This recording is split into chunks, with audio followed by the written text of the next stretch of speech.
नमस्कार प्यारे बच्चों, कैसे हैं आप लोग। उम्मीद है स्वस्थ होंगे, खुश होंगे और जहां भी होंगे कर रहे होंगे खूब सारे मजे। आप सभी का स्वागत है शिक्षास्त्र एजुकेशन में।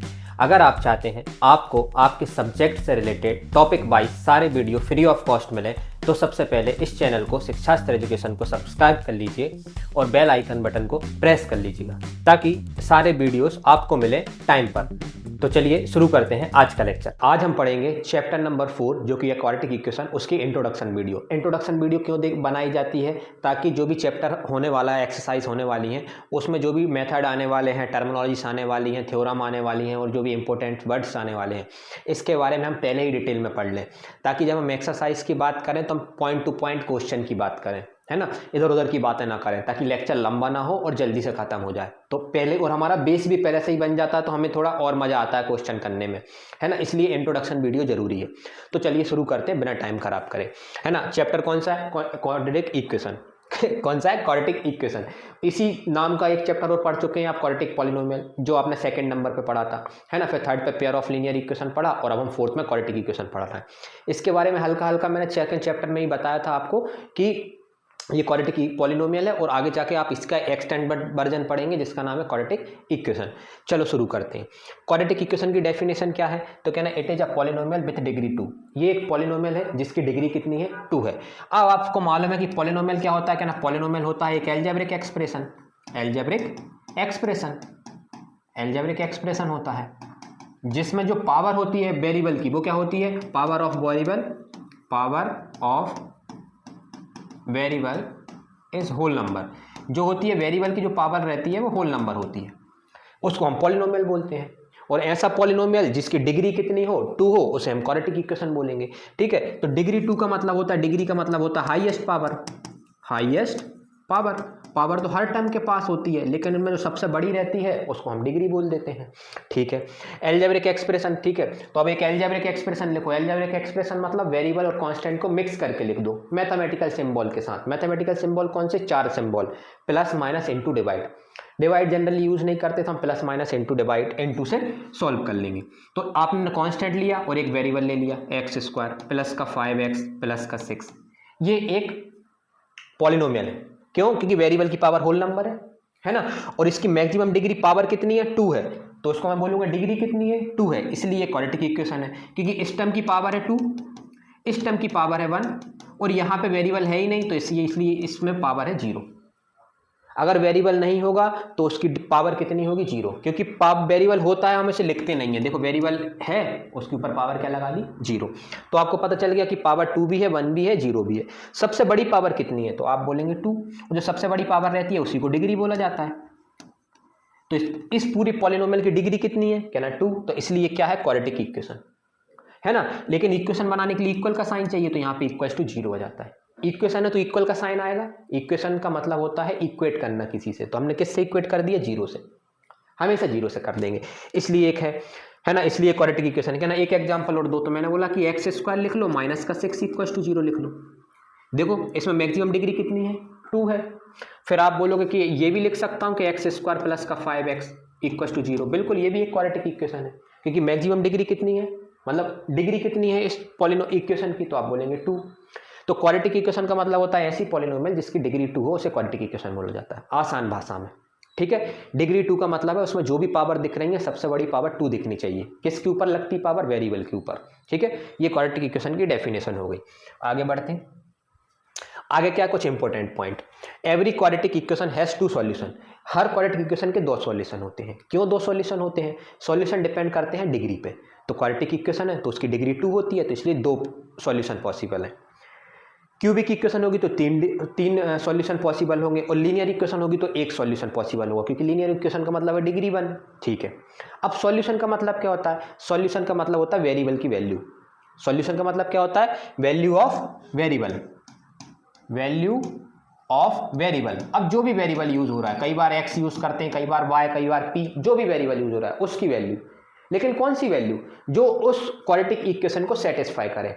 सेटिस्फाई करने का क्या मतलब होता है कि जब हम उसमें वो वैल्यू रखें तो LHS इक्वल टू RHS आ जाए। एग्जाम्पल के तौर पे, क्या ये क्वाड्रेटिक इक्वेशन है? x² माइनस का 5x प्लस का 6 इक्वल टू 0। आप बोलेंगे हाँ, क्योंकि इसमें जो डिग्री है इस इक्वेशन की वो 2 है पावर देखो 2 है, 1 है, 0 है, सबसे बड़ी पावर 2 है इसलिए डिग्री 2 है ना। तो ये क्वाड्रेटिक इक्वेशन है, कहना ठीक है क्वाड्रेटिक इक्वेशन है। तो कहना भैया अगर इसमें x बराबर 2 रखूंगा और x बराबर 3 रखूंगा तो ये दोनों वैल्यू जो है इसको सेटिस्फाई करेंगे। रख के देख लो, मैं x बराबर 2 रखवा के देखता हूँ। x की जगह 2 रखेंगे तो 2 का स्क्वायर 4, x की जगह 2 रखेंगे तो 5 × 2 10, x और यहाँ तो है ही नहीं x तो 6 रहेगा इक्वल टू 0, 6 + 10 - 10 तो 0 इक्वल टू 0। इसका मतलब है कि जो x बराबर 2 है, x की जो वैल्यू 2 है उसने इस इक्वेशन को सेटिस्फाई कर दिया। सेटिस्फाई करने का मतलब है LHS इक्वल टू RHS आ गया। तो अगर ये पॉइंट x की जो वैल्यू है 2 इसने इस इक्वेशन को सेटिस्फाई कर दिया तो मैं इसको बोलूंगा सॉल्यूशन ऑफ क्वाड्रेटिक इक्वेशन। इसी तरीके से 3 भी इसको सेटिस्फाई करेगा, LHS इक्वल टू RHS आ जाएगा। लेकिन आप इसमें 1 रखेंगे तो सेटिस्फाई नहीं करेगा, तो 1 is not a solution of this quadratic equation. 1 रख के देख लीजिए आप x की जगह, अगर आप x की जगह 1 रखेंगे इस इक्वेशन में आपने x की जगह 1 रखा, 1 का स्क्वायर 1, माइनस का 5 × 1 5, प्लस का 6 इक्वल टू 0, 7 - 5 2 इक्वल टू 0। क्या 2 0 की इक्वल होता है? आप बोलेंगे नहीं, तो LHS इक्वल टू RHS नहीं आया, इसलिए x बराबर 1 is not a solution of this quadratic equation. लेकिन 2 रखने पे और 3 रखने पे सेटिस्फाई कर रही है, LHS इक्वल टू RHS आ रहा है, इसलिए इनको सॉल्यूशन बोलेंगे। तो क्वाड्रेटिक इक्वेशन के कितने सॉल्यूशन पॉसिबल है? 2 से ज़्यादा पॉसिबल नहीं है। कोई पूछेगा सॉल्यूशन 2 ही क्यों है, तो कहना सॉल्यूशन डिपेंड करते हैं डिग्री पे। क्वाड्रेटिक इक्वेशन की डिग्री 2 होती है, क्यूबिक की 3 होती है, लीनियर की 1 होती है, इसलिए क्यूबिक इक्वेशन में x की 3 वैल्यू आएंगी, है ना, जो उसको सेटिस्फाई करेंगे। क्वाड्रेटिक इक्वेशन के 2 आएंगी, ठीक है। तो सॉल्यूशन का मतलब समझ में आ गया, 2 ही क्यों होते हैं ये भी समझ में आ गया। अगला आते हैं, अगला पॉइंट, सेकंड पॉइंट है solution of quadratic equation are known as roots of quadratic equation. जो सॉल्यूशन होते हैं क्वाड्रेटिक इक्वेशन के, उनका उन्होंने एक नया नाम रख दिया। क्या नाम रख दिया? Root of quadratic equation. तो जो x बराबर 2 और x बराबर 3 है ये सॉल्यूशन ऑफ क्वाड्रेटिक इक्वेशन तो है ही, इसी तरीके से साथ ही साथ इनको मैं क्या बोल सकता हूं? Root of quadratic equation, roots of quadratic equation. मतलब जो वेरिएबल की वैल्यू आती है जो गिवन क्वाड्रेटिक इक्वेशन को सेटिस्फाई करती है उसी को सॉल्यूशन बोला जाता है, उसी को रूट्स बोला जाता है। हाँ, रूट्स और सॉल्यूशन एक ही बात है। मतलब रूट्स मतलब भी होता है वैल्यू ऑफ वेरिएबल जो इसको सेटिस्फाई करे। ये बात क्लियर? आगे बढ़ते हैं। तो कल को आपको सॉल्व करने का बोले तो मतलब आपको वेरिएबल की वैल्यू निकालना है, और रूट्स निकालने का बोले तब भी आपको वेरिएबल की वैल्यू निकालना है। वेरिएबल कुछ भी यूज कर सकते हैं आप, इन लोगों ज्यादातर लोग एक्स करते हैं इसलिए मैंने एक्स लिया है, आप वाई भी यूज कर सकते हैं, पी भी यूज कर सकते हैं, कुछ भी कर लो। अगला टॉपिक क्या है? अगला टॉपिक है standard form of quadratic equation. Quadratic equation का स्टैंडर्ड फॉर्म क्या होता है? स्टैंडर्ड फॉर्म का मतलब है कि कहीं भी मुझे क्वाड्रेटिक इक्वेशन दिखेगी तो वो इसी फॉर्म में दिखेगी। मतलब दुनिया में कोई भी क्वाड्रेटिक इक्वेशन होगी तो वो इसी फॉर्म से बनी होगी। क्या है भैया वो? तो वो होती है क्वाड्रेटिक इक्वेशन का स्टैंडर्ड फॉर्म होता है ax² प्लस का bx प्लस का c इक्वल टू 0। ये क्वाड्रेटिक इक्वेशन का स्टैंडर्ड फॉर्म होता है। अब स्टैंडर्ड फॉर्म क्यों बोलते हैं? तो मैंने बोला एक काम करो, x की जगह 2 रख दो, b की जगह 3 रख दो और c की जगह -5 रख दो। जैसे ही आप x की जगह 2 रखेंगे तो ये 2x² हो गया, b की जगह 3 रखा तो ये 3x हो गया और c की जगह -5 रखा तो इक्वल टू 0। ये क्वाड्रेटिक इक्वेशन है। किससे बनी? इसी से बनी। जैसे जैसे मैं a b c की वैल्यू बदलते रहूंगा नई क्वाड्रेटिक इक्वेशन मिलती रहेगी। इसका मतलब दुनिया में जितनी भी क्वाड्रेटिक इक्वेशन है वो इसी से बनी है, क्या ना? हाँ, इसलिए इसको standard form of quadratic equation बोला जाता है। यहाँ पे एक चीज लिखिएगा, पूरा बताइएगा। क्या बताना है? कि a नॉट इक्वल टू 0 है। a कभी 0 नहीं होगा। 0 के अलावा कुछ भी नंबर रख लो, 0 मत रखना, क्योंकि जिस दिन 0 रख लिया आपने तो x² गायब हो जाएगा, क्योंकि x² 0 से टकराएगा तो 0 बन जाएगा। तो ये फिर क्वाड्रेटिक इक्वेशन थोड़ी रहेगी। अब क्या दिख रही है आपको? Linear equation. इसलिए हम बोल देते हैं a 0 मत रखना। फिर आपसे लोग पूछेंगे कहना a और b और c क्या रख सकता हूं? तो कहना a b c आप बिलोंग्स टू r है। इसका मतलब क्या रहता है? Belongs to. नहीं बोलते हम कि हम इस फैमिली से बिलोंग कर रहे हैं, मतलब हम इस फैमिली के मेंबर हैं। तो ए बी सी किससे बिलोंग कर रहे हैं? आर से। आर मतलब रियल नंबर। रियल नंबर मतलब -∞ से लेके +∞ तक सारे नंबर। वो सारे नंबर जो एक्स एक्सिस पर पाए जाते हैं उनको रियल नंबर बोलते हैं। तो ए बी सी कुछ भी रख सकते हो आप, कोई भी रियल नंबर रख सकते हो, बस एक ही जगह 0 मत रखना। तो 2 कंडीशन फॉलो। तो बताओ, तो पूरा बताओ। कभी आपसे कोई स्टैंडर्ड फॉर्म पूछे तो यहीं से लेके यहीं तक बताना, ठीक है। इसे स्टैंडर्ड फॉर्म के साथ साथ इसे जनरल फॉर्म भी बोला जाता है ना, general form of quadratic equation. दोनों बात एक ही है, एक ही चीज के 2 नाम है, ठीक है। तो आपको समझ में आ गया। अच्छा, इसमें अगर मैं एक ही जगह 2 रख देता है ना, और बी की जगह 0 रख देता और सी की जगह 6 रख देता। बी की जगह और सी की जगह तो 0 रख सकते हो, ए की जगह 0 रखने से मना करा है। ए की जगह 2 रखोगे तो ये 2x² हो गया, बी की जगह 0 रखोगे तो ये पूरी टर्म ही गायब हो जाएगी, है ना, और सी की जगह 6 रख देंगे। ये भी एक क्वाड्रेटिक इक्वेशन है। तो दुनिया में जितनी भी क्वाड्रेटिक इक्वेशन है इसी से बनी है। आपको एक चीज और अच्छी बताता हूँ। सपोज करो आपने ए की जगह 3 रखा, माइनस भी रख सकते हो, -3 रखा, बी की जगह आपने 2 रख दिया और सी की जगह आपने 0 रख दिया।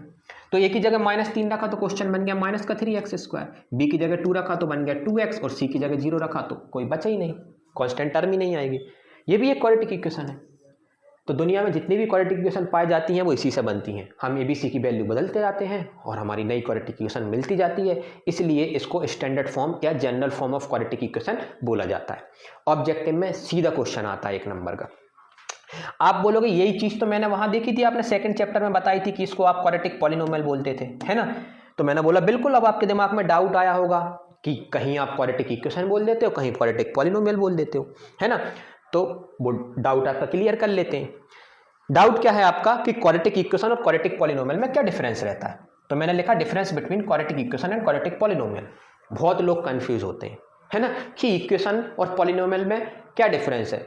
कई बार आप इक्वेशन बोल देते हो, कई बार पॉलिनोमियल बोल देते हो।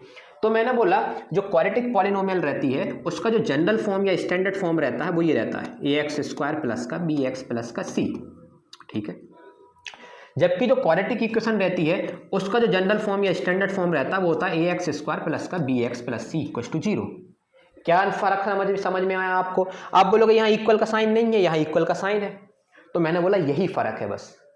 अगर इक्वल का साइन आ रहा है इसका मतलब ये क्वाड्रेटिक इक्वेशन है, क्योंकि इक्वेशन का मतलब होता है इक्वेट करना।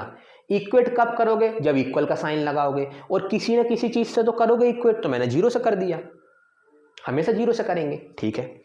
और अगर मैंने इक्वल का साइन नहीं लगाया तो इसको क्वाड्रेटिक पॉलिनोमियल बोलेंगे, ठीक है। क्या ना यहाँ पे जो x की वैल्यू आएंगी वो कितनी आएंगी। तो मैंने बोला क्वाड्रेटिक इक्वेशन है तो इसका मतलब x की 2 वैल्यू आएंगी, ठीक है।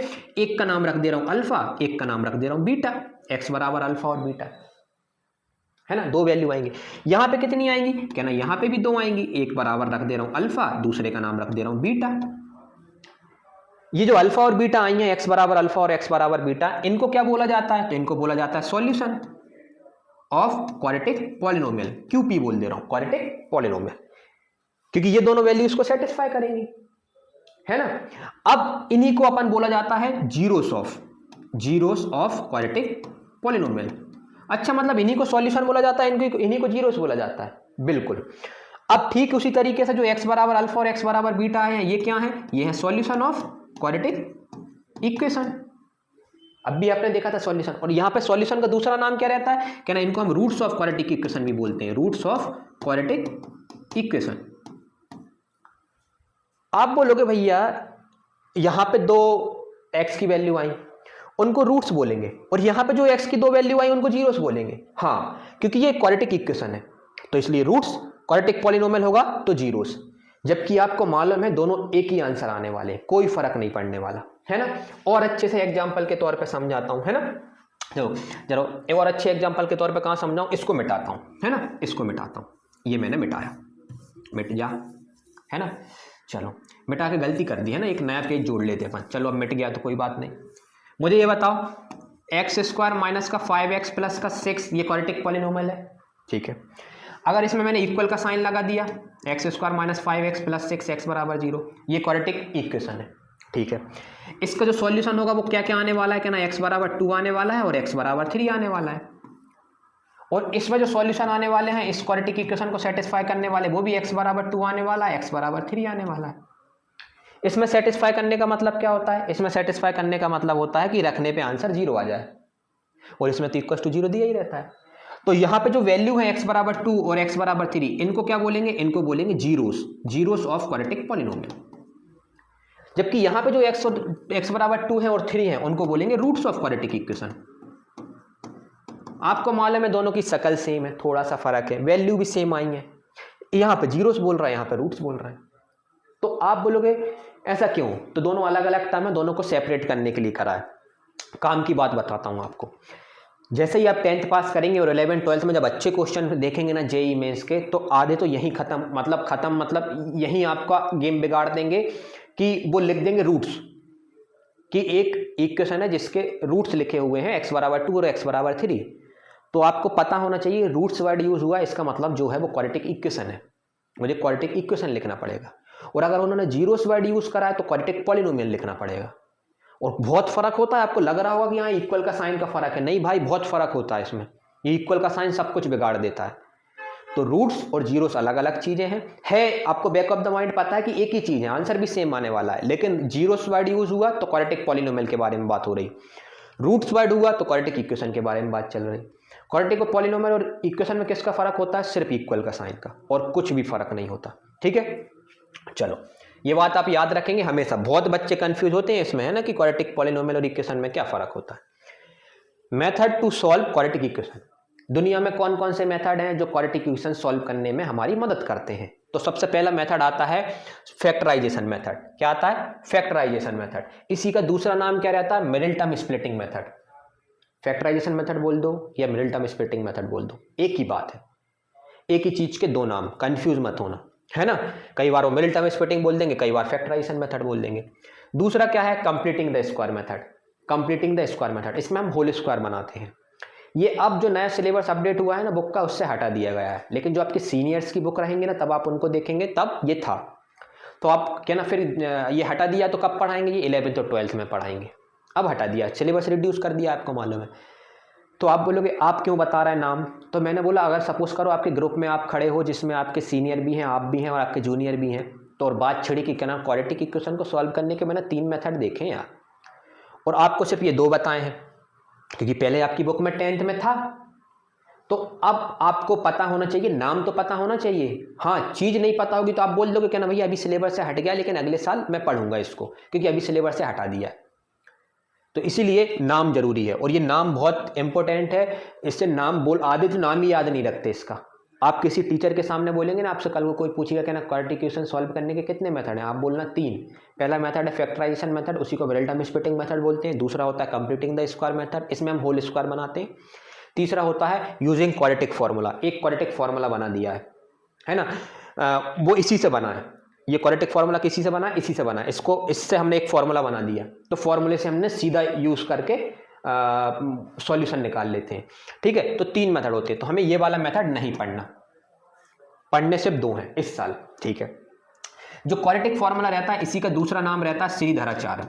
क्या रहता है? श्रीधराचार्य, श्रीधराचार्य मेथड या फॉर्मूला, श्रीधराचार्य फॉर्मूला या मेथड, कुछ भी बोल दो, है ना, मेथड बोल दे रहा हूं। क्यों श्रीधराचार्य? श्रीधराचार्य जी जो हैं जिन्होंने ये फॉर्मूला बनाया था, तो उन्हीं के नाम पे बन गया श्रीधराचार्य मेथड से सॉल्व करो। तो कल को आप क्वाड्रेटिक फार्मूला बोल दें या श्रीधराचार्य बोल दें, बात एक ही है। ठीक है, चलो सबसे पहले मेथड पे बात करते हैं, फैक्टराइजेशन मेथड। फैक्टराइजेशन मेथड का दूसरा नाम क्या है? Completing middle term splitting method. ठीक है, हालांकि आप इसके बारे में क्वाड्रेटिक पॉलिनोमियल में पढ़ चुके हैं, लेकिन अगर आपने वहां क्वाड्रेटिक पॉलिनोमियल में नहीं पढ़ा, या कोई बच्चे हैं वो सीधा इसी लेक्चर को देख रहे हैं, तो फिर से मुझे पूरा स्टार्टिंग बतानी है ना, तो वैसे ही बताना है। लेकिन आता है तो आप डायरेक्ट कर लेंगे, क्योंकि आपको मालूम है ना चीज तो एक ही है ना, मेथड भी एक ही है सबको सॉल्व करने के।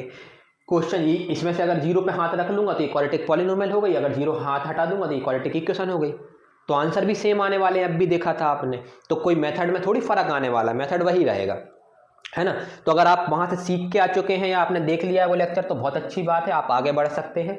और अगर नहीं सीखा है या फिर से सीखना है तो आप बने रहिए। चलो क्या है भैया इसमें क्या करना है मुझे? तो मैं बोलूँगा सबसे पहली स्टेप में आपको करना है, स्टेप नंबर 1 में याद रखना, है ना, ये बात लिखाई नहीं जाती लेकिन मैं बोल दे रहा हूँ, कभी भी कोई क्वाड्रेटिक इक्वेशन लिखे ना आपको तो उसको स्टैंडर्ड फॉर्म में लिखना है। स्टैंडर्ड फॉर्म का मतलब वेरिएबल की डिक्रीजिंग पावर में लिखना है। सपोज करो कोई आपको ये वाली क्वाड्रेटिक इक्वेशन देख के भाग गया, ठीक है, ये क्वाड्रेटिक इक्वेशन है क्योंकि इसमें डिग्री 2 दिख रही है, वेरिएबल की पावर मैक्सिमम पावर 2 है, इसलिए क्वाड्रेटिक इक्वेशन है। लेकिन ये स्टैंडर्ड फॉर्म नहीं है। स्टैंडर्ड फॉर्म क्या बोलता है कि सबसे पहले स्क्वायर वाली टर्म लिखो, फिर एक्स वाली टर्म लिखो, फिर कांस्टेंट लिखो, लाइन वाइज लिखो। अगर कोई मिसिंग है तो कोई दिक्कत नहीं है, लेकिन ऐसे ही लिखना है, पहले पावर 2 फिर पावर 1 फिर पावर 0 वाली। तो सबसे पहली स्टेप रहती है कभी भी क्वाड्रेटिक इक्वेशन लिखने की कि उसे स्टैंडर्ड फॉर्म में लिखना। ये बात बोली नहीं जाती है ना, समझ में आनी चाहिए कि हमेशा लिखना है। कल कोई अगर x पहले लिख देती है और 2x² बाद में, तो मैं पहले सुधारता क्वेश्चन को, कहना भैया 2x² पहले लिखो, x बाद में लिखो, ठीक है। तो आपको ऐसे याद रखना है। चलो, तो स्टेप नंबर 1 में हमें क्या करना है ना, स्टेप नंबर 1 में हमें लिखना है right in standard form, right in standard form. अगर पहले से दिया हुआ स्टैंडर्ड फॉर्म में तो अच्छी बात है, नहीं दिया तो लिख लो। स्टैंडर्ड फॉर्म मतलब पहले पावर 2 वाली, फिर 1 वाली, फिर कांस्टेंट टर्म। स्टेप नंबर 2 में क्या करना है, स्टेप नंबर 2 में हमें देखो, हमें सॉल्व करना है इसको। किस मेथड से, फैक्टराइजेशन मेथड से सॉल्व करना, मतलब x की 2 वैल्यू निकालना है जो इसको सेटिस्फाई करें। मान लेता हूं वो 2 वैल्यू है, एक है p और एक है q। क्या है, एक है p x बराबर p और एक है x बराबर q। 2 वैल्यू आने वाली, मैंने p और q मान ली। तो क्वेश्चन की शुरुआत ये रहती है कि आपको क्या करना है कि हमें ये शर्त करनी है कि हमें ये जो p है और q है, इनका जब मैं सम करूंगा तो वो सम किसके बराबर आना चाहिए, कोफिशिएंट ऑफ x के बराबर। किसके बराबर, कोफिशिएंट ऑफ x के बराबर। क्या ना, वो 2 नंबर कैसे फाइंड करेंगे p और q, कोई तरीका तो होगा, क्योंकि दुनिया में तो लाखों करोड़ों नंबर है, मुझे सिर्फ 2 नंबर चाहिए जो इसको सेटिस्फाई करें। तो मैं कैसे हिट एंड ट्रायल लगाऊंगा, मतलब एक एक नंबर रखूंगा तो मेरा तो फिर थक जाऊंगा रखते रखते। तो उन्होंने एक तरीका ईजाद करा, उन्होंने बोला कि वो 2 नंबर हैं, उनका सम किसके बराबर आना चाहिए, कोफिशिएंट ऑफ x के। कोफिशिएंट ऑफ x मतलब x के बाजू में कौन सा नंबर है, तो आप बोलोगे कुछ नहीं दिख रहा।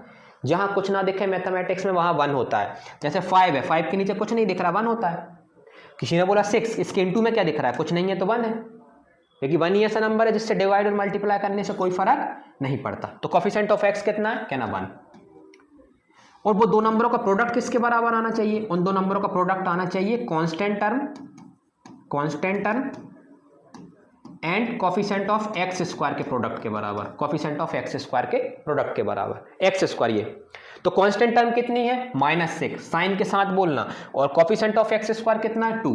तो प्रोडक्ट जो आना चाहिए वो आना चाहिए -12, है ना, 12। तो उन 2 जो नंबर हैं p और q जो आपको पता करने, उनका सम आना चाहिए 1, और जो प्रोडक्ट आना चाहिए वो आना चाहिए -12।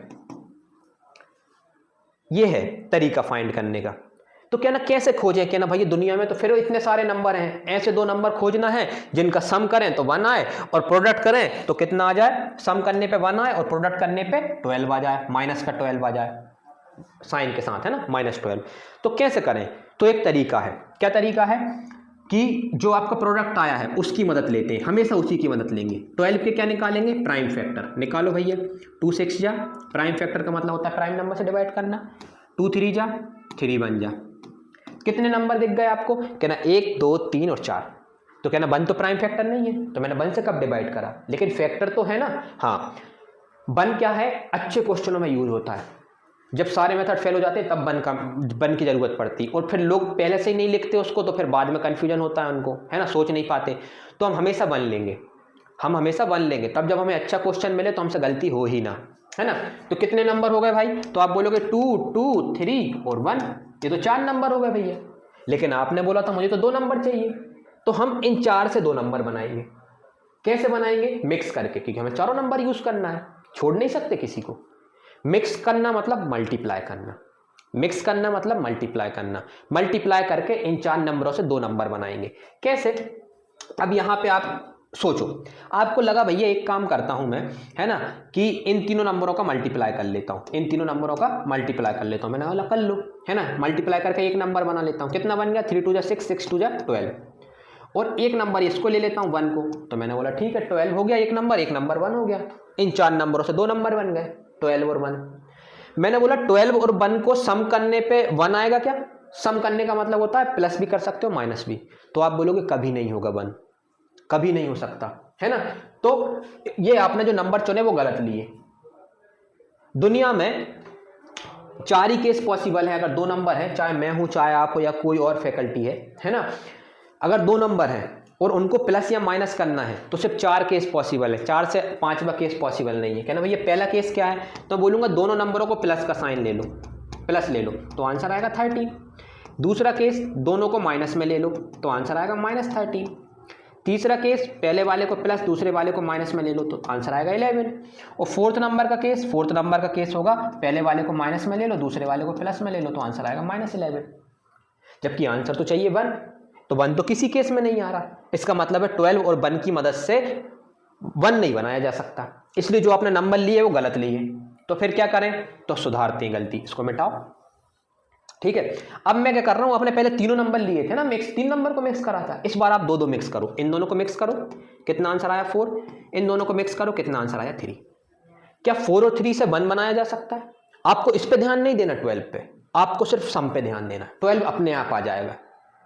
आप बोलोगे यहां आपने माइनस क्यों नहीं लिया, माइनस नहीं लेना, माइनस हम बाद में बैलेंस कर देते हैं, है ना, हमें सिर्फ 12 से मतलब है, नंबर से माइनस बैलेंस हो जाएगा, अभी आप रुको, माइनस को बैलेंस कर देंगे हम।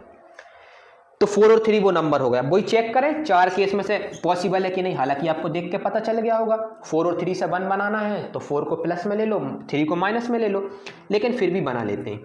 दोनों नंबर को प्लस में लिया तो आंसर 7, पहले वाले को प्लस में, दोनों को माइनस में लिया तो आंसर -7, पहले वाले को प्लस में, दूसरे वाले को माइनस में तो आंसर 1, और तीसरे नंबर का केस और चौथे नंबर का केस हो गया, पहले वाले को माइनस में, दूसरे वाले को प्लस में, तो आंसर हो गया -1। आपको आंसर कितना चाहिए, 1, तो ये केस नहीं हो सकता, ये नहीं हो सकता, ये नहीं हो सकता, ये आपका आंसर है।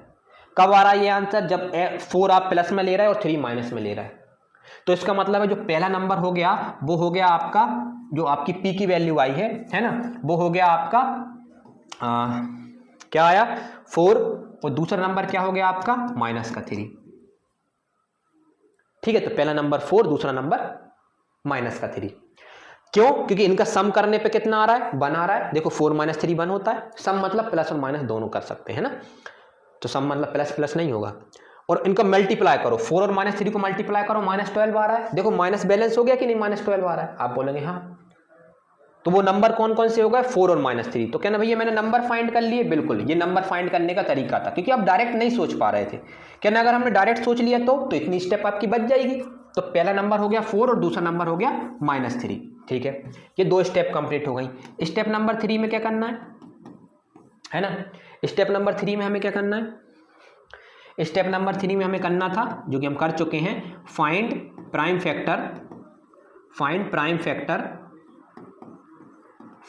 फैक्टर ऑफ 12 एंड फाइंड 2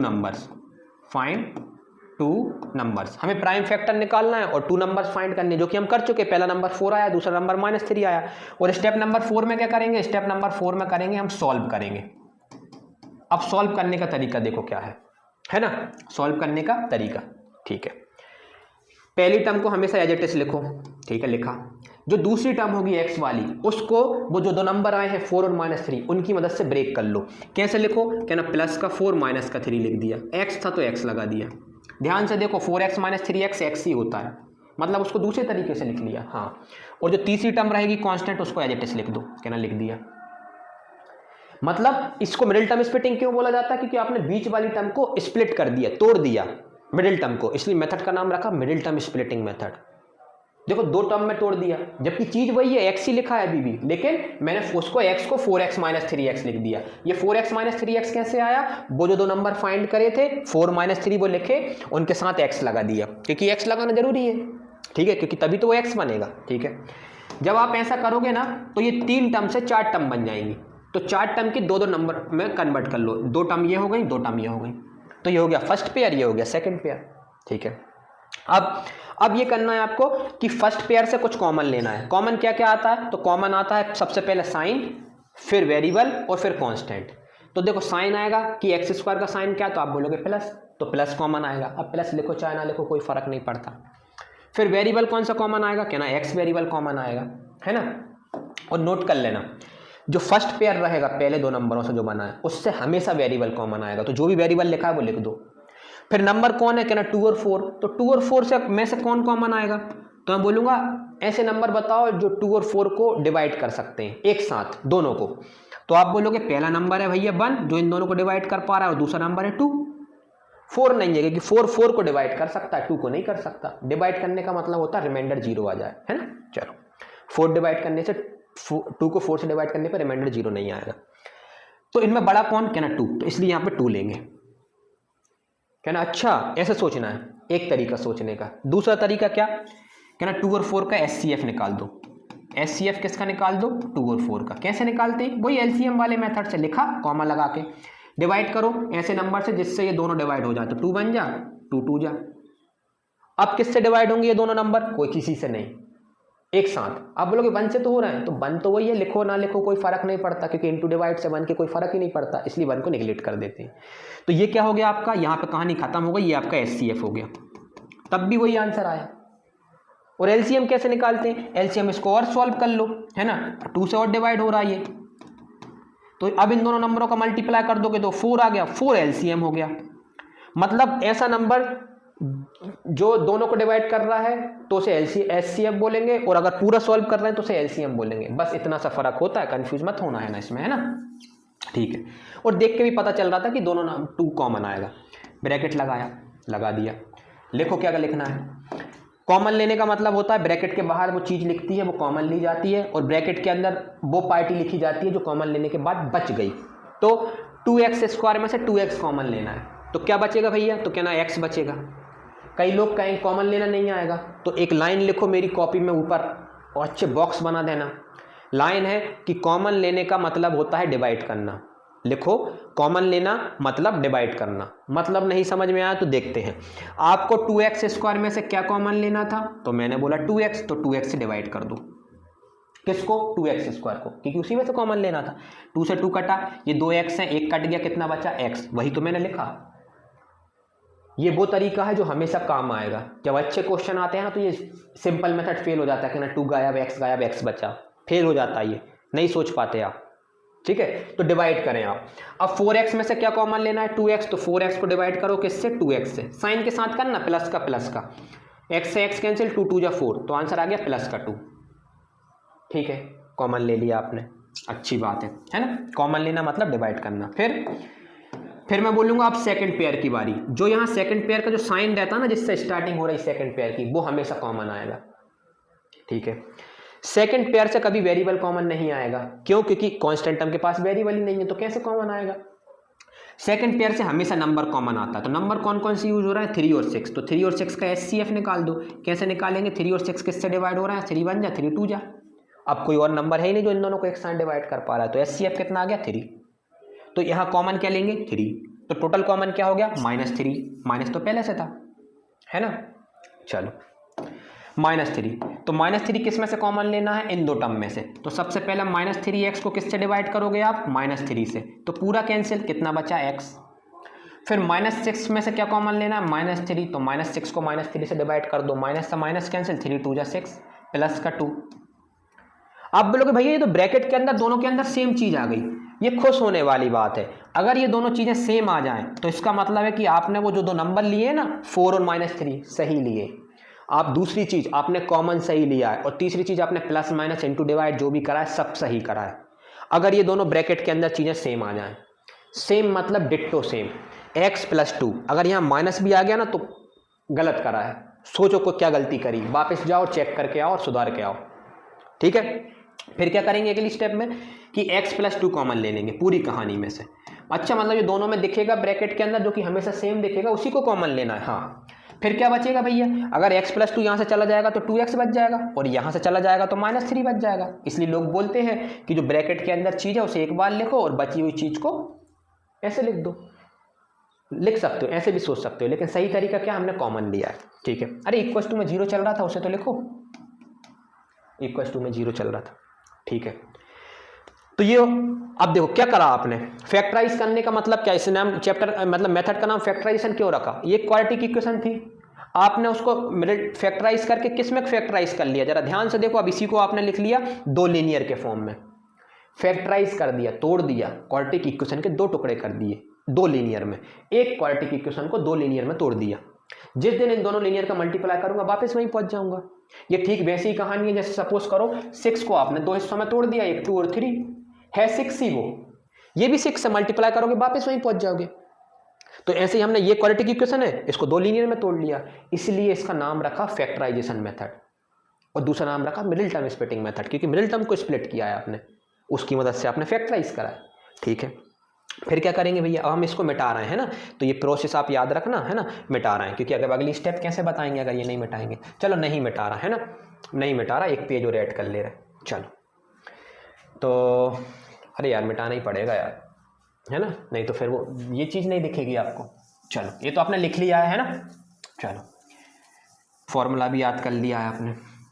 आगे आते इसके बाद क्या करना है, आपने ये पूरी प्रोसेस करने के बाद यहाँ तक आ जाओगे, दो लीनियर में टूट गई। अब एक चीज़ याद रखनी, कभी भी दो चीज़ों का मल्टीप्लाई करने पे आंसर जीरो आ रहा है ना, तो याद रखिए या तो पहले वाले ने जीरो दिया होगा या मतलब और दूसरे वाले ने जीरो दिया होगा, यही केस पॉसिबल है।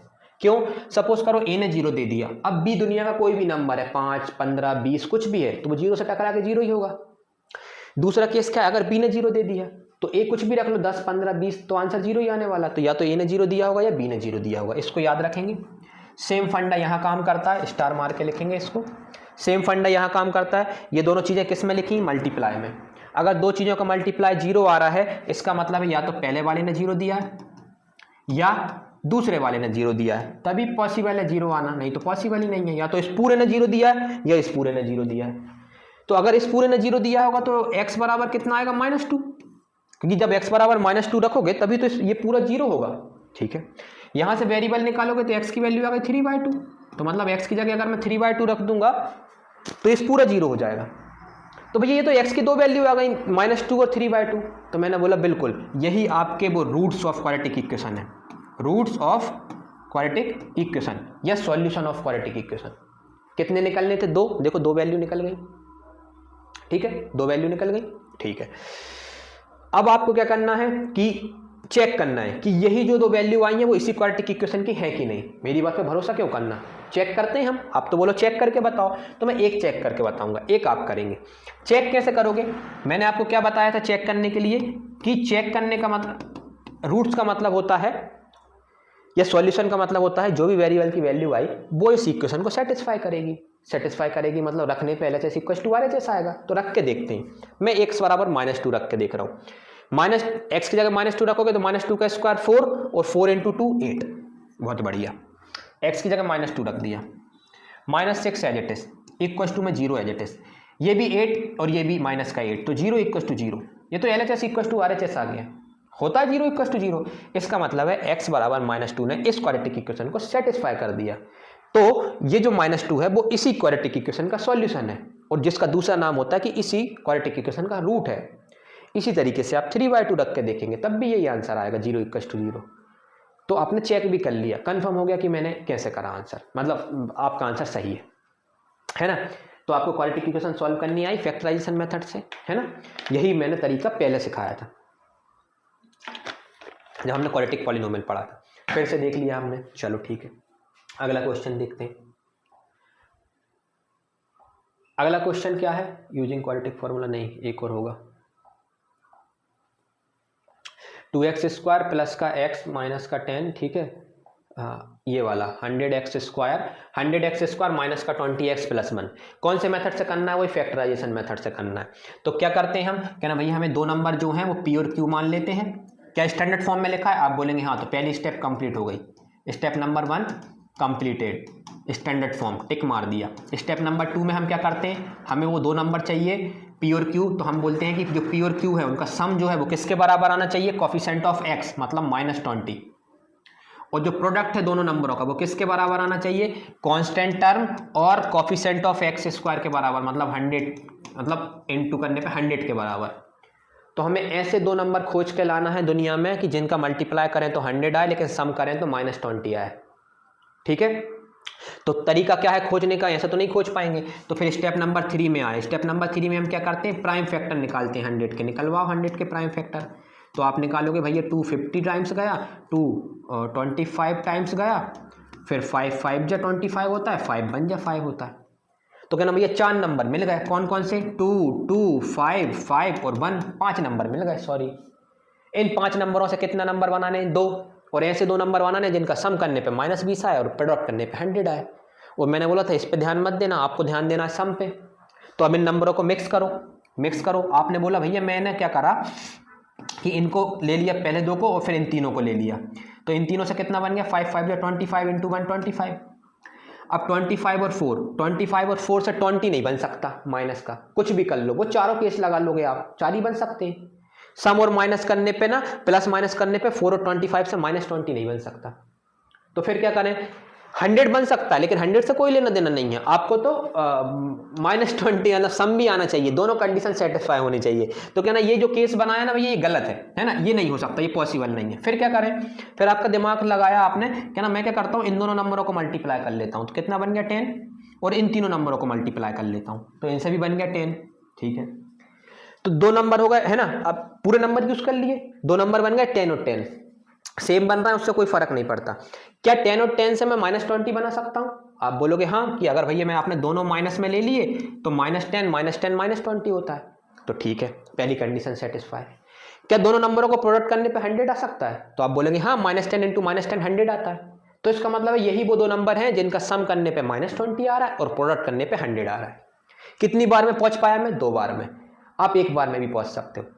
कई लोग क्या करते हैं, यही मल्टीप्लाई कर लेते हैं, देखो कैसे कर लेते हैं, 10 वो यहां अलग से नहीं लिखते, आपको भी नहीं लिखना, लेकिन जब स्टार्टिंग के 3-4 क्वेश्चन करें तो अलग से लिखें ताकि आपको समझ में आए, फिर आप खुद ही इस स्टेप पे आ जाएंगे। ठीक है, तो पहला नंबर हो गया -10, दूसरा नंबर भी हो गया -10। अब चौथी स्टेप में क्या करते हैं, सॉल्व। तो सॉल्व करवाओ, कैसे करते हैं, पहली टर्म एज इट इज, -20 को लिखेंगे -10 और x लगा देंगे दोनों के साथ, +1 एज इट इज और = 0।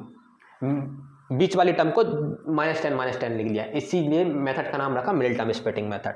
2 पेयर क्या बोलते हैं, 4 नंबर होगा, 4 नंबरों से हमने 2-2 से पेयर बना लिया, फर्स्ट पेयर सेकंड पेयर।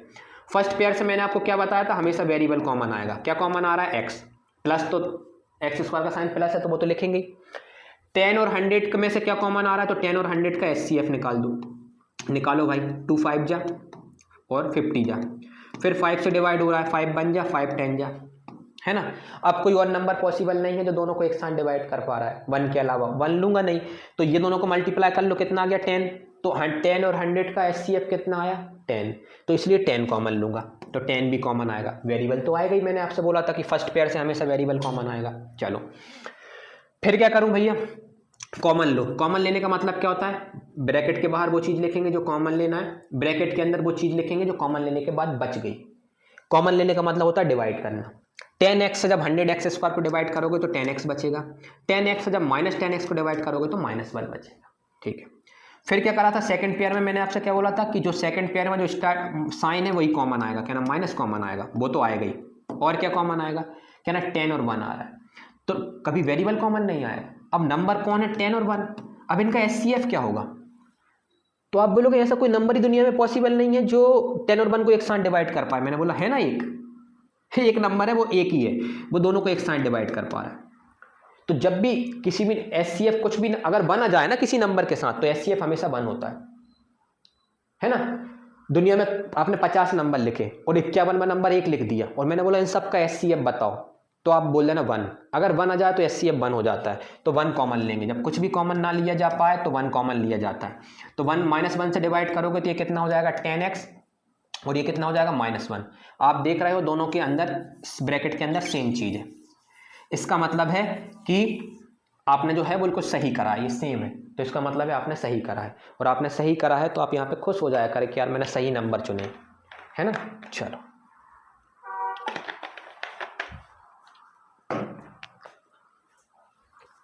अब क्या करें, पूरे में से 10x को -1 कॉमन ले रहे हैं, लिया आपने, क्या बच जाएगा 10x - 1 = 0।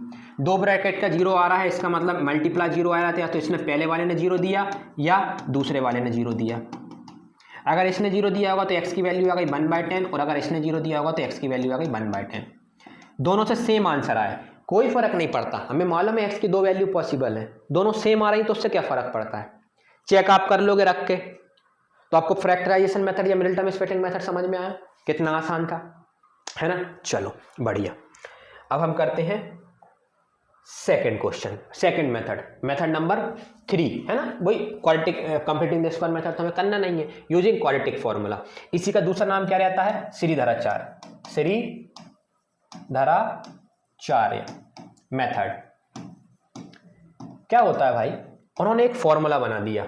फॉर्मूला क्या है, फॉर्मूला है x बराबर -b प्लस -b² -4ac/2a, उन्होंने एक फॉर्मूला दे दिया क्या ना, इस फॉर्मूले से आप x की दो वैल्यू निकाल लोगे जो आपको चाहिए, जिन्हें आप रूट्स बोलते हो क्या ना। दो वैल्यू कैसे निकलेंगे, तो एक ही बार x लिखा तो मैंने बोला देखो प्लस माइनस का साइन लिखा है, तो एक बार प्लस लोगे एक बार माइनस लोगे, है ना। तो इसलिए दो आंसर आएंगे, ठीक है, दो आएंगे क्या ना। ये ABC कहाँ से मिलेंगे, तो मैं बोलूँगा ABC मिलेंगे आपको क्वाड्रेटिक इक्वेशन को स्टैंडर्ड फॉर्म से कन्वर्ट मतलब कंपेयर करने पर। जब आप कोई भी क्वाड्रेटिक इक्वेशन है उससे इससे कंपेयर करोगे तो आपको ABC मिल जाएंगे, वो ABC उठा के आप यहाँ रख दोगे तो आपका आंसर आ जाएगा क्या ना। ठीक है, तो रखते हैं। तो अब आप सबसे पहली स्टेप क्या रहेगी, आपको कंपेयर करना है। कंपेयर विथ, किससे कंपेयर कर रहा है, स्टैंडर्ड फॉर्म से, ax² प्लस का bx plus c equal to 0। Compare कैसे करा जाता है, यहाँ x² के बाजू में a लिखा है, यहाँ x² के बाजू में 2 लिखा है, यहाँ x के बाजू में b लिखा है, यहाँ x के बाजू में 1 लिखा है, कुछ नहीं दिख रहा, तो यहाँ कांस्टेंट टर्म c है, यहाँ कांस्टेंट टर्म -6 है। कंपेयर हो गया, कितने सिंपल, डायरेक्ट भी बोल सकते थे आप। ठीक है, तो बाय श्रीधराचार्य या क्वाड्रेटिक फॉर्मूला, श्रीधराचार्य या क्वाड्रेटिक फॉर्मूला। जो वेरिएबल है x इसलिए लिया क्योंकि वेरिएबल x था, y वेरिएबल होता तो हम y लेते हैं ना। तो x बराबर माइनस का b प्लस माइनस का b² माइनस का 4ac किसके अंदर, रूट के अंदर, अपॉन 2a। चलो रखवाओ जरा जल्दी जल्दी, है ना, ये वैल्यू सब्स्टिट्यूट कराओ। b मतलब 1 तो ये हो गया -1, प्लस माइनस अपनी जगह, रूट के अंदर b का स्क्वायर मतलब 1 का स्क्वायर 1 आएगा, माइनस 4ac, 4 × 2, a मतलब 2 और c मतलब -6 इसलिए ब्रैकेट में लिखूंगा। ठीक है, और नीचे क्या चलेगा, नीचे चलेगा 2a मतलब 2 × 1 जो कि है 2। ठीक है, इसको रफ में कर दूं थोड़ा, मतलब इसको मिटा दूं, मिट क्यों नहीं रहा भाई। ठीक है, हाँ कैलकुलेशन में तो आप माहिर ही हैं, है ना, तो जल्दी जल्दी करवाएं। तो x बराबर कितना आ गया आपका, x बराबर आ गया -1 plus minus, -1 plus minus, root के अंदर क्या बच गया आपका, तो देखो माइनस माइनस प्लस, 6 × 2 = 12, 12 × 4 = 48 और 1 49, तो रूट के अंदर आ गया 49। ठीक है, अपॉन 2a, नीचे कितना था 2 × 1 तो मतलब 2। ठीक है, अब ये x आपको मालूम है, अब रूट कैसे सॉल्व करेंगे, तो -49 जो है परफेक्ट स्क्वायर होता है ना, किसका, 7 का, तो इसको लिख सकते हैं 7/2। अब सॉल्व हो गया भाई, इसके आगे सॉल्व नहीं हो रहा, तो मैंने बोला यहाँ से तोड़ेंगे कि एक बार हम पॉजिटिव साइन लेंगे और एक बार हम क्या लेंगे, नेगेटिव साइन लेंगे, तो दो वैल्यू आएंगी। जब पॉजिटिव साइन लेंगे तो आप क्या बचा, x की वैल्यू क्या आई -1, ये दो साइन में से प्लस वाला लेना है, प्लस का 7/2, तो x की वैल्यू कितनी आ जाएगी 6/2, 6/2 मतलब ये लिख दिया 6/2, है ना, 6/2 और -6/2 है ना, 2a। हाँ एक गलती कर दी आपने, क्या गलती करी, 2a, a की वैल्यू नहीं रखी आपने, a कितना है 2, तो 2 × 2 आना चाहिए था यहाँ, 2 × 2 है ना, तो यहाँ 2 × 2 आना चाहिए था, मतलब 4 आना चाहिए था, तो यहाँ पे आएगा 4, 2 की जगह क्या आएगा यहाँ पे 4, यहाँ पे भी क्या आएगा 4, है ना, तो यहाँ पे भी क्या आएगा 4, तो ये हो जाएगा 6/4 और 6/4 को सॉल्व करेंगे तो 3/2। आप बोलोगे आपको कैसे पता चला कि गलती करी, 2 मिनट रुक जाओ बता रहा हूँ, है ना। जब आप नेगेटिव साइन लोगे तो क्या बचा, x की वैल्यू -1, 7 नेगेटिव साइन लेना तो माइनस का 7 हो गया, है ना, अपॉन 4, -1 -7 -8 डिवाइड करोगे 4 से तो आंसर आ गया -2, तो x की दो वैल्यू आ गई। अब आप बोलोगे आपको कैसे पता चला भैया वहां पे 2 गलत था, तो मुझे ऐसे पता चला, मैंने उसे दिमाग में सॉल्व करा तो 3 आंसर आ रहा था, जबकि ये क्वेश्चन वही है जो आपने अभी फैक्टराइजेशन मेथड से सॉल्व करा था। ये देखो फैक्टराइजेशन मेथड से यही सॉल्व करा था आपने, तो आंसर क्या आने वाले थे, एक आंसर आने वाला था -2, एक आंसर आने वाला था 3/2। अब मैंने सॉल्व कराया अभी 1 मिनट पहले, तो मुझे तो याद ही होगा। और मेथड से क्या फर्क पड़ता है, क्वेश्चन सेम है तो आंसर तो सेम ही आएगा, तो उधर आंसर अलग क्यों आ रहा था, तो मुझे पता चला यार ऐसा आंसर तो कोई आ ही नहीं रहा था, तो इसका मतलब गलत करा, है ना, तो मैंने उसे चेक करा कि कहाँ गलती करी। ठीक है, तो ये हमने क्वाड्रेटिक फॉर्मूले से सॉल्व करा या श्रीधराचार्य से करा, और वो हमने फैक्टराइजेशन से करा। एक ही क्वेश्चन को 2 मेथड से कराने से ये पता चलता है कि आंसर अलग अलग नहीं आते, कोई भी मेथड लगा लो आंसर सेम आता है, एक क्वेश्चन का एक आंसर होता है। अलग अलग मेथड लगाने से ये भी पता चलता है कि क्या फ़र्क आ रहा है, इस मेथड में क्या फ़र्क है, इस मेथड में क्या फ़र्क है। ठीक है, एक ही क्वेश्चन में इसलिए लगाया जाता है। तो आपने क्या देखा, सबसे पहले कंपेयर करना है और फिर फॉर्मूला यूज करके सॉल्व कर देना है। ठीक है, एक क्वेश्चन और देख लेते हैं, ये वाला क्वेश्चन है ना, इस वाले क्वेश्चन को 100x² - 20x + 1 है ना, 100x² माइनस का 20x प्लस 1, 100x² माइनस का 20x प्लस का 1। इसको किस मेथड से सॉल्व करना है, सीरीधराचार से। कंपेयर करो, डायरेक्ट कंपेयर कर लोगे आप इस बार तो। कंपेयर करने पे a आपको 100 मिल जाएगा, b आपको -20 मिल जाएगा और c आपको 1 मिल जाएगा। फिर आप कौन सा फॉर्मूला यूज करेंगे, सीरीधराचार, जिसका दूसरा नाम होता है क्वाड्रेटिक फॉर्मूला।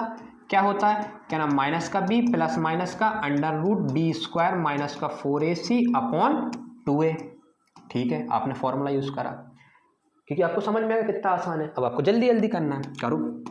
-b की जगह -20 रखना है, एक माइनस पहले से है तो माइनस माइनस प्लस।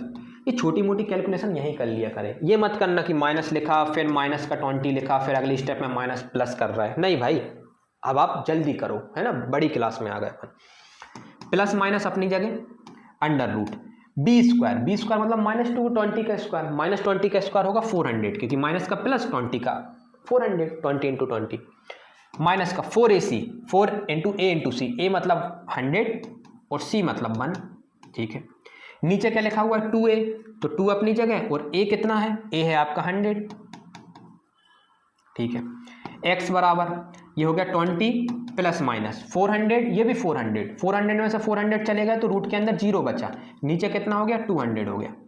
ठीक है, क्वेश्चन क्या होगा, क्वेश्चन हुआ x बराबर 20 और नीचे बचा 200, क्योंकि √0 का मतलब 0 होता है, वो 0 प्लस माइनस के बाद 0 लिखा है तो लिखूंगा ही नहीं मैं, है ना। तो कट के कैसा आंसर आ गया, 1/10। तो x की वैल्यू आ गई 1/10। अब आप बोलोगे कि ना भैया एक ही आंसर आया, दूसरा आंसर आया ही नहीं, तो मैं बोलूंगा क्वाड्रेटिक इक्वेशन के तो 2 आंसर आने चाहिए था, आपको मालूम है। तो दूसरा क्या होगा, कभी भी एक आंसर आए और दूसरा ना आए तो समझ जाना कि दूसरा आंसर भी वही होगा, सेम आंसर होगा। आप बोलोगे फिर इससे 2 आंसर क्यों नहीं आए, क्योंकि हमने एक स्टेप बीच में खा गए, है ना। क्या थी वो स्टेप, आपको मालूम है कि यहाँ पे आप एक बार पॉजिटिव साइन लेंगे, एक बार नेगेटिव साइन लेंगे। जब आप पॉजिटिव साइन लेंगे, है ना, जब आप पॉजिटिव साइन लेंगे तो क्या बन जाएगा, 20 प्लस का √0/200, और √0 का कोई मतलब नहीं है तो 20/200 तो 1/10 आएगा। जब आप नेगेटिव साइन लेंगे तो ये बन जाएगा 20 माइनस का √0/200, √0 का कोई मतलब नहीं है, 20/200 फिर से 1/10 बन जाएगा। या तो आप ऐसे चलो, ये है तरीका, सही तरीका, लेकिन बेसिक क्या कहता है कि भाई अगर 0 है तो मत लिखो, और अगर एक ही नंबर है तो दूसरा नंबर ही वही होगा। ठीक है, और आपको मालूम है यही क्वेश्चन अभी आपने थोड़ी देर पहले कौन से मेथड से करा है, फैक्टराइजेशन मेथड से, है ना। फैक्टराइजेशन मेथड से इसी क्वेश्चन को करा था आपने। कहां गया वो 100x² वाला, ये तो क्वाड्रेटिक फॉर्मूले से करा है। हाँ, ये फैक्टराइजेशन मेथड से करा था। देखो दोनों में आंसर सेम आया, x बराबर 1/10 और x बराबर 1/10। चाहे आप फैक्टराइजेशन से करें चाहे आप क्वाड्रेटिक फॉर्मूले से करें, कोई फर्क नहीं पड़ता, आंसर तो सेम ही आएगा। तो 2 क्वेश्चन आपने फैक्टराइजेशन से देखे, 2 क्वेश्चन आपने क्वाड्रेटिक फॉर्मूले से देखे या सीरीधराचार से देखे, आंसर सेम आया। चलो, अब आपको मुझे क्लियर है कि दोनों मेथड आ गए होंगे। तीसरा मेथड सिलेबस में नहीं है तो हम पढ़ेंगे ही नहीं, है ना। चलो नेक्स्ट टॉपिक पकड़ते हैं, क्या है नेक्स्ट टॉपिक है नेचर ऑफ रूट। रूट का नेचर कैसे बताएं, तो नेचर का मतलब क्या होता है, तो नेचर ऑफ रूट के लिए हमें एक चीज पता होनी चाहिए जिसका नाम है डिस्क्रिमिनेंट। क्या है, डिस्क्रिमिनेंट। ये डिस्क्रिमिनेंट मतलब किससे डिनोट करेंगे, डी से। क्या फॉर्मूला होता होगा, डी से क्यों करेंगे, स्टार्टिंग वर्ड डी है, फॉर्मूला होता है b² - 4ac। ये एबीसी फिर आ गए, ये एबीसी कैसे मिलेंगे, वो ये स्टैंडर्ड फॉर्म से कंपेयर करके क्वाड्रेटिक इक्वेशन को, उसी से तो एबीसी मिलेंगे, वहीं तो एबीसी का जन्म हुआ या वहीं एबीसी दिखते हैं। ठीक है, कहना भैया ये तो वो b² - 4ac वही है ना जो रूट के अंदर दिखता है क्वाड्रेटिक फॉर्मूले में। मैंने बोला हाँ, जो रूट के अंदर क्वाड्रेटिक फॉर्मूले में दिखता है ना वही है। ये देखो रूट के अंदर क्वाड्रेटिक फॉर्मूले में जो रहता है ना, इसी को डी बोलते हैं, डिस्क्रिमिनेंट। ठीक है, चलो ठीक है, डिस्क्रिमिनेंट कहना निकाल लेंगे हम, वो तो आप निकाल लोगे, एबीसी की वैल्यू पुट करके कंपेयर करके एबीसी मिल जाएंगे। लेकिन कहानी यहां खत्म नहीं होती, शुरू होती। सुनो, अगर d > 0 आ जाए, ग्रेटर देन 0 का मतलब है पॉजिटिव आ जाए, वो इतना लिखेंगे क्योंकि मैथमेटिक्स में खेल रहा है, इंग्लिश में थोड़ी खेल रहा है, लेकिन आपको पता होना चाहिए ग्रेटर देन 0 का मतलब होता है पॉजिटिव। अगर d पॉजिटिव आ जाए तो जो रूट्स हैं, रूट्स मतलब x की जो वैल्यू आने वाली है क्वाड्रेटिक इक्वेशन की, वो रियल होंगे एंड डिस्टिंक्ट होंगे। डिस्टिंक्ट मतलब डिफरेंट, अलग अलग होंगे। Roots are real and distinct बोलते हैं। रियल मतलब रियल नंबर आएगा। अगर d की वैल्यू वही 0 आ गई तो रूट्स होंगे रियल, ठीक है। एंड इक्वल, इक्वल मतलब सेम होंगे, दोनों x की वैल्यू सेम होंगी। इसमें दोनों x की वैल्यू अलग होंगी, एक 3 आएगी तो एक 4 आएगी। इसमें x की वैल्यू अगर 4 आई तो दूसरी भी 4 आएगी। लेकिन भैया अगर d की वैल्यू नेगेटिव आ गई, लेस देन 0 आ गई तो आएगा नो रियल रूट। मतलब रियल रूट मतलब x की रियल वैल्यू नहीं आएगी, नहीं तो कौन सी वैल्यू आएगी? तो मैं बोलूँगा इमेजिनरी वैल्यू, मतलब रियल नंबर ना आके इमेजिनरी नंबर आ जाएगा। कहना ये कौन सा नंबर है जो हमने नहीं पढ़ा? आपने इसलिए नहीं पढ़ा, नंबर दो टाइप के होते हैं। कौन कौन से? एक रियल नंबर होते हैं जो नंबर लाइन पर पाए जाते हैं, और एक इमेजिनरी नंबर होते हैं। इमेजिनरी नंबर जो आयटा के फॉर्म में रहते हैं, इसको आई मतलब आयटा के फॉर्म में रहते हैं। कहना हमने क्यों नहीं पढ़ा? तो ये क्लास 11th में है, आप 10th में तो कहाँ से पढ़ेंगे? तो आपको इसके बारे में नहीं सोचना। लेकिन ये क्यों बताया? क्योंकि जब हम यहाँ लिखते हैं ना, जब हम पढ़ते थे तो लिख देते थे कि नो रियल रूट्स, तो हम यही सोचते रहते थे कि रियल रूट्स नहीं है तो फिर कौन से रूट्स हैं? तो ये मतलब होता है इमेजिनरी रूट्स। वो कब पढ़ेंगे आप?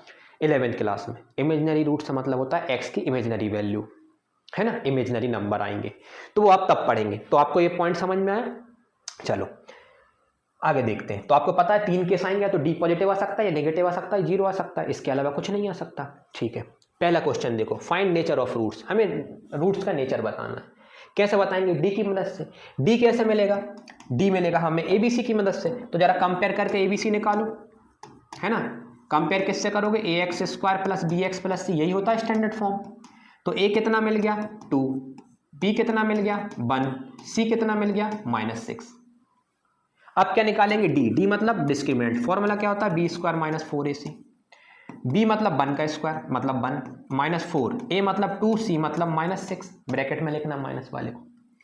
ये हो गया 1, ये हो गया 24 मतलब 25। क्या 25 पॉजिटिव नंबर है? आप बोलेंगे हाँ, डी ग्रेटर देन 0 आ रहा है। अगर डी ग्रेटर देन 0 आएगा तो कौन सा केस है? पहला वाला। तो रूट्स क्या होंगे? Roots are real and distinct. Real and different ना बोल के वो डिस्टिंक्ट बोल देते हैं ना, अच्छा वर्ड यूज कर लेते हैं अलग।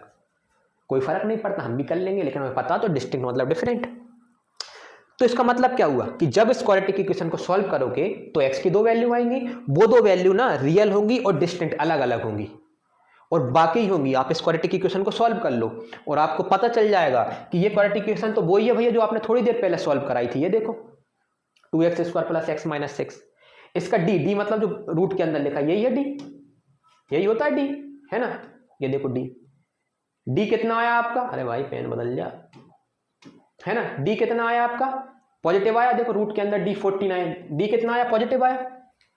अगर डी पॉजिटिव आ जाए तो रूट्स देखो, डी पॉजिटिव आया ना, रूट के अंदर बी स्क्वायर माइनस 4ac, इसी को तो डी बोलते हैं। डी देखो 49 आया।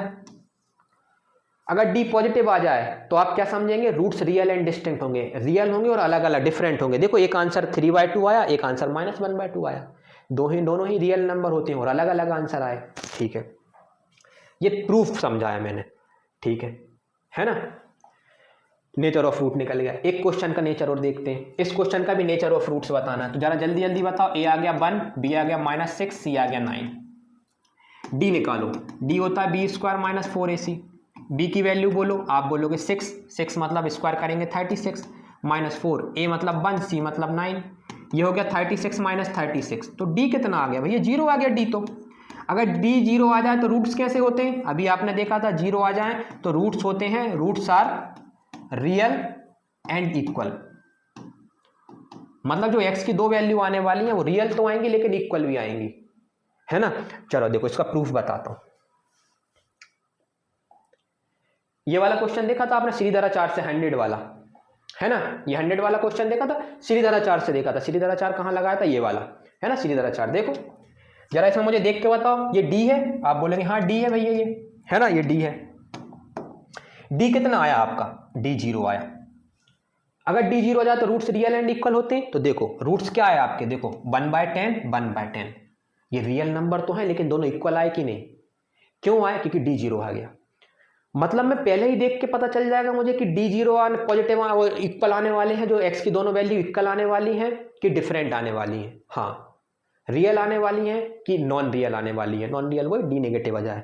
तो कल को डी नेगेटिव आ गया, डी नेगेटिव आ गया मतलब सॉल्व करने पे डी की वैल्यू -6 आ गई, नेगेटिव आया, तो हम बोलेंगे नो रियल रूट। कोई रियल नंबर दुनिया में पॉसिबल ही नहीं है जो इस इक्वेशन को सेटिस्फाई करे।